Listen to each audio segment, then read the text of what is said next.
बलूचिस्तान के जिला हरनाई के इलाके झालावान में मुसल्लह अफराद की कोयले की कान में फायरिंग। 3 कारकुन जाँ बहक हो गए हैं। लिविज हुकाम के मुताबिक तीनों मजदूर कोयला कान में काम कर रहे थे कि मुसल्लह अफराद ने हमला कर दिया। मरने वाले मजदूरों की शिनाख्त नहीं हो सकी। इसमत अमान समलानी हमारे साथ मौजूद हैं। इसमत, बताएगा अभी तक की क्या खबर है और क्या शिनाख्त का अमल अभी भी जारी है? आज जी बिल्कुल, ये बलूचिस्तान के इलाके अरनाई शारक के इलाके झालावान में ये मुसल्लह अफराद की फायरिंग हुई है कोयला कान में, जहां पर जो काम करने वाले 3 मजदूर थे वो जो है मौके पर ही जाम बहक हो गए हैं। जहां वो जो पहाड़ी इलाका होने की वजह से जो है वहां पर रेस्क्यू टीमें जो है थोड़ी देर बाद पहुंची। लेवी जुकाम भी जो है काफी देर वहां बाद पहुंची और उन्होंने जो तमाम तीनों लाशों को जो तहवील में ले लिया। उनको शिनाख्त के लिए जो है अस्पताल मुंतकिल कर दिया गया, लेकिन ताहाल इस हवाले से शिनाख्त उनकी नहीं हुई है। इसी तरह जो दूर दराज इलाके होने की वजह से वहां पर जो फायरिंग करने वाले मुसल्लह अफराद थे वो बासानी जो है वहां से फरार हो गए हैं, लेकिन जो इलाकाई फोर्सेज है वो वहां पर कार्रवाइयां कर रही हैं उनके खिलाफ। और इसी तरह जो जाम बहक जो कारकुन है इनको जो है अस्पताल पहुंचा दिया गया, जहां पर इनकी शिनाख्त की जा रही है। जी ठीक है, शिनाख्त की जा रही है। शुक्रिया आपका इसमत अमान। और अब आपको बताएं कि मुल्क भर में गैस लोड शेडिंग से शहरी परेशान है। कहते हैं कि किस किस मसले का रो ना रोएं। हुक्मरान महंगाई, बेरोजगारी, बिजली और गैस में जिंदगी की तमाम बुनियादी सहूलतें फराहम करने में नाकाम हैं।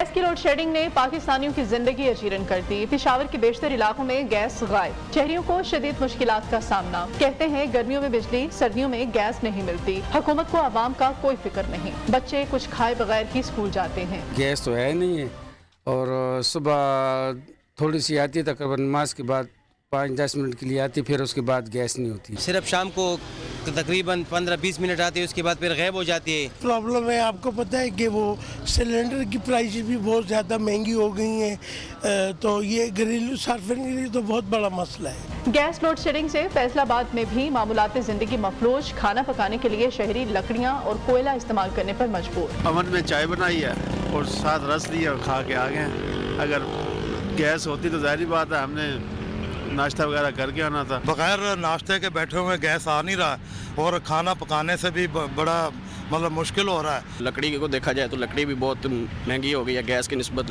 लकड़ी भी बहुत उसका रेट ऊपर हो गया है। कराची में भी गैस हुई नायाब। लाइन्स एरिया में घरों के चूल्हों से सिर्फ हवा निकलने लगी। घर वाले गैस के इंतजार में चूल्हों का मुंह तकने लगे।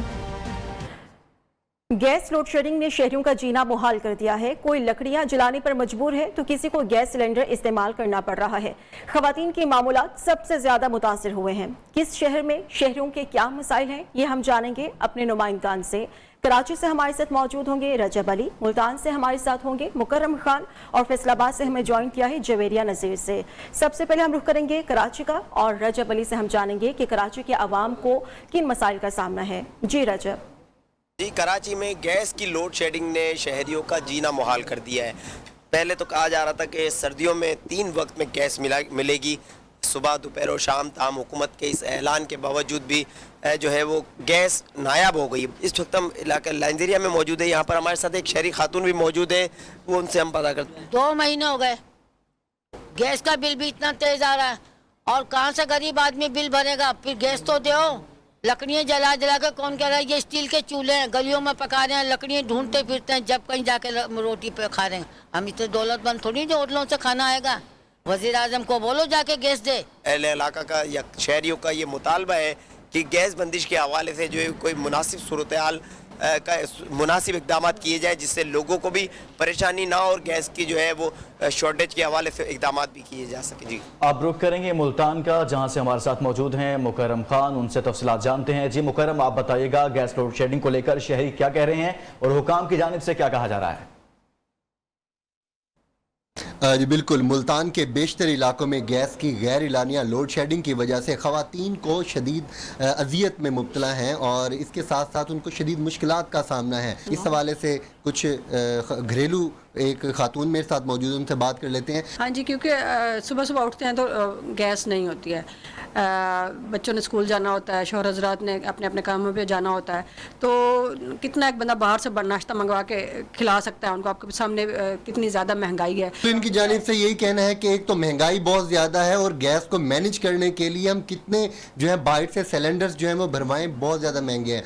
और कितनी दफ़ा जो है बाहर से खाना मंगवा के जो है वो बच्चों को खिलाएं, तो इनकी जानिब से ये मुतालबा किया जा रहा है कि गैस की जो गैर इलानियाँ लोड शेडिंग है उसको ख़त्म किया जाए ताकि इनकी जो ज़िंदगी है वो मामूल पर आ सके। जी, फैसलाबाद का रुख करेंगे। जवेरिया नज़ीर हमारे साथ मौजूद हैं। जवेरिया, आप बताइएगा फैसलाबाद के क्या हालात हैं और अवाम का क्या रिएक्शन है? जी बिल्कुल, फैसलाबाद में भी घरेलू गैस लोड शेडिंग का सिलसिला जारी है, जिसके बायस जो हैं वो शहरी मुतबादल ईंधन इस्तेमाल करने पर मजबूर हैं। लकड़ी और कोयला जला रहे हैं। जैसे ही सर्दियों की आमद हुई है, गैस लोड शेडिंग का ना रुकने वाला सिलसिला शुरू हुआ है, तो साथ ही लकड़ियों की कीमत जो है वो भी आसमान से बातें कर रही हैं। शहरी यहाँ पर लकड़ियाँ खरीदने के लिए आ रहे हैं, उनसे बात करते हैं कि उन्हें किन मुश्किलात का सामना है। शहरों में गैस नहीं आ रही है, आजकल लकड़ियों के रेट में वो इजाफा हुआ है 200 से 300 रुपये। हम बहुत मुश्किलात के सामने हैं और लकड़ी खरीदने में मजबूर है। शहरी यही मुतालबा कर रहे हैं कि गैस लोड शेडिंग के बायस जो है वो एक तरफ तो गैस के बिल जो हैं वो आ रहे हैं, दूसरी जानिब महंगाई इस कदर बढ़ चुकी है, घरों में लकड़ियां जलाने पर मजबूर हैं। खाना बाजार से लाकर अगर खाते हैं तो पेट ख़राब हो जाते हैं। हुकूमत जो है वो घरेलू सार्फिन को गैस लोड शेडिंग से जो है वो इस्तिस्ना करार दे। जी ठीक है, बहुत शुक्रिया। जवेरिया नज़ीर फैसलाबाद से हमारे साथ मौजूद रही। इसी तरह से मुल्तान से मुकर्रम खान, कराची से रजब अली, आप सबका बहुत शुक्रिया गैस लोड शेडिंग के हवाले से आगाह कर रहे थे। अपोजिशन लीडर शहबाज शरीफ ने गैस के बदतरीन बहरान का जिम्मेदार हुकूमत की मुजरिमाना गफलत, नाअहली और करप्शन को ठहरा दिया है। शहबाज शरीफ ने कहा है 3 साल से अवाम सदमों, हादसात, परेशानियों और तकालीफ में मुब्तला है। हुकूमत की मुजरिमाना नाअहली की सजा अवाम को मिल रही है। अवाम को बेबसी की दलदल में फेंकना हुकूमती बेहिसी है। शहबाज शरीफ की जानिब से मजीद कहा गया कि नवाज शरीफ के हुकूमत पर नाअहली की सजा अवाम को मिल रही है और इसके अलावा ये भी कहा गया कि मौजूदा हुकूमत की नाअहली की इंतहा हो चुकी है।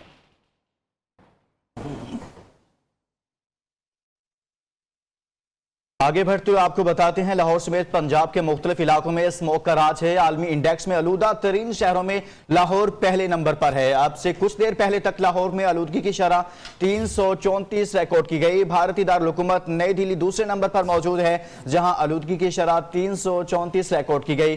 कराची का 10वां नंबर है। पाकिस्तान के इंडेक्स में बहावलपुर सर फहरिस्त, जहां फजा में आलूदगी की शरह 409 तक जा पहुंची है।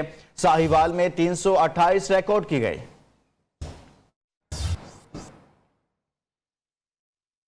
लाहौर में यूरो 2 पेट्रोल की फरोख्त 1 माह के लिए बंद कर दी गई। स्मोक पर काबू पाने के लिए अब सिर्फ यूरो 5 पेट्रोल की सप्लाई की जा रही है।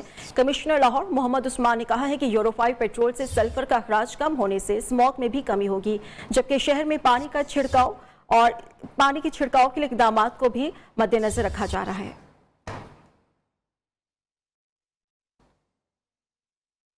वज़ीर आला पंजाब सरदार उस्मान बुज़दार का कहना है स्मोक पर काबू पाने के लिए इक़दाम की मॉनिटरिंग के लिए डिप्टी कमिश्नर्स को जरूरी इख्तियारात दिए हैं। फैक्ट्रियों में टायर जलाने पर पाबंदी पर सख्ती से अमल दरामद यकीनी बनाया जाए। इसी तरह फसलों की बाकियात को जलाने पर पाबंदी पर सख्ती से अमल दरामद कराया जाएगा। आलूदगी फैलाने वाली सनतों, गाड़ियों और ईंटों के भट्टों के खिलाफ कानून के तहत कार्रवाई की जाएगी। उस्मान बुज़दार का मजीद कहना है पीडीएमए ने स्मोक मॉनिटरिंग सेल कायम किया है। लाहौर में 5 एंटी स्मोक स्क्वाड तश्कील दिए हैं। एंटी स्मोक स्क्वाड का दायरा कार मजीद बढ़ाया जाएगा।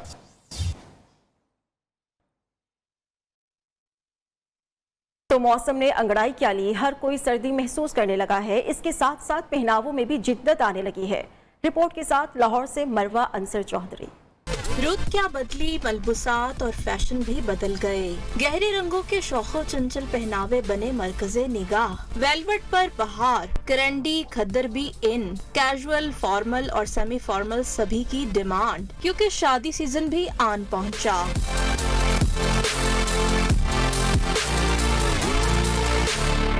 खवातीन भी वार्डरोब में विंटर कलेक्शन जखीरा करने के लिए बेताब शॉपिंग के लिए निकल आईं। शादी सीजन भी है तो हम उसी की तलाश के लिए आज आए हुए हैं और उसी की शॉपिंग कर रहे हैं। तो FPL एक प्लेटफॉर्म है जहाँ पे आपको सब बहुत ज़्यादा वैरायटी एक साथ मिल जाती है और आपका बहुत ज़्यादा टाइम सेव हो जाता है। I am looking for velvet mostly, क्योंकि वेलवेट में ज़्यादा आजकल लोग विंटर के इसमें देख रहे हैं और लेट्स सी कि मैं अभी क्या चूज़ करती हूँ अपने लिए। मौसम सरमा में खवातीन को ऐसे ही लिबास की जरूरत होती है जो हो तो मरकज़े निगाह, लेकिन सर्दी की शिद्दत से भी महफूज रखे।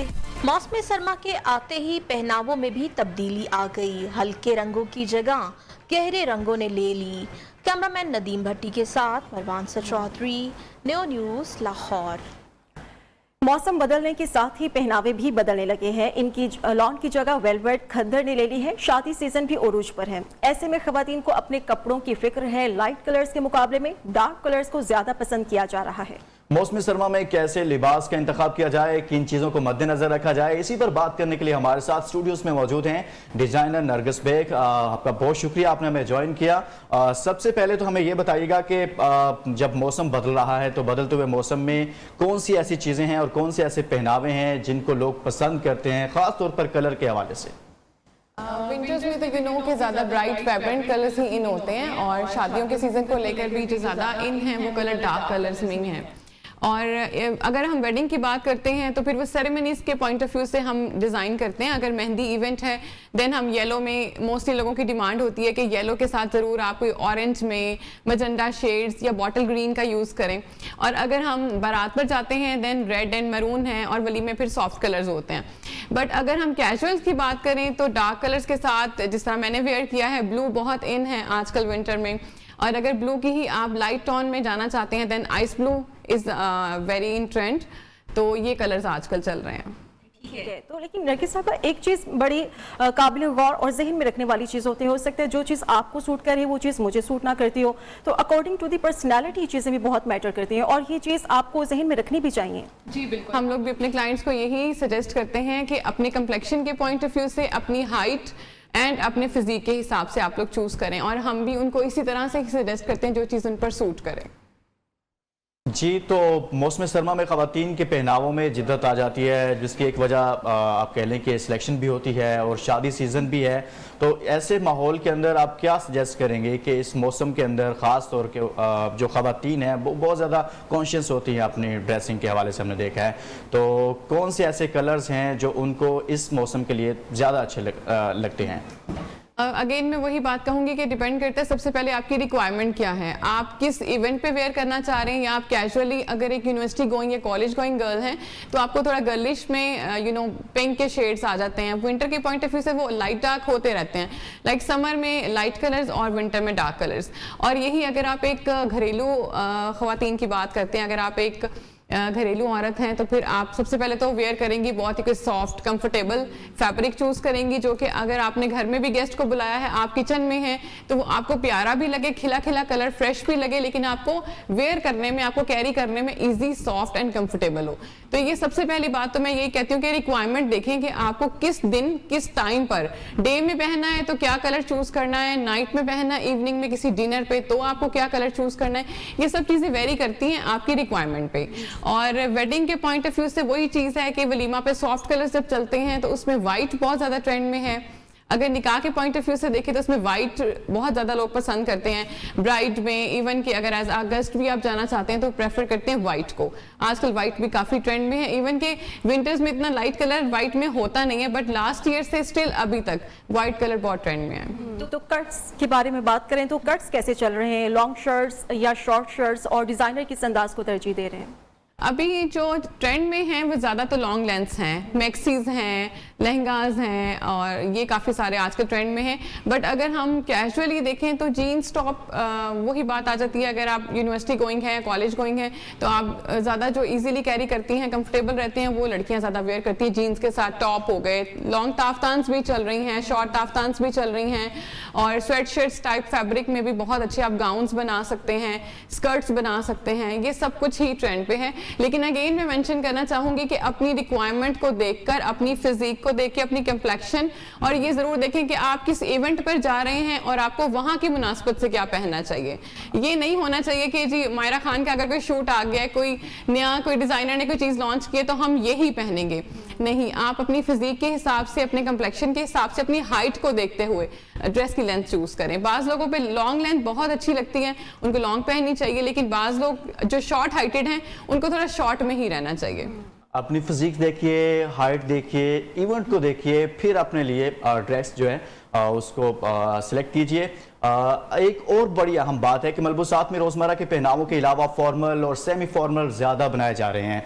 डिज़ाइनर को क्या इसमें कोई ख़ास बचत होती है इसमें? एग्जैक्टली ये तो पॉइंट है, आप सही कह रहे हैं कि जो वेडिंग के ड्रेसेस होते हैं, जो फॉर्मल्स होते हैं, उसमें प्रॉफिट मार्जिन थोड़ा ज़्यादा होता है।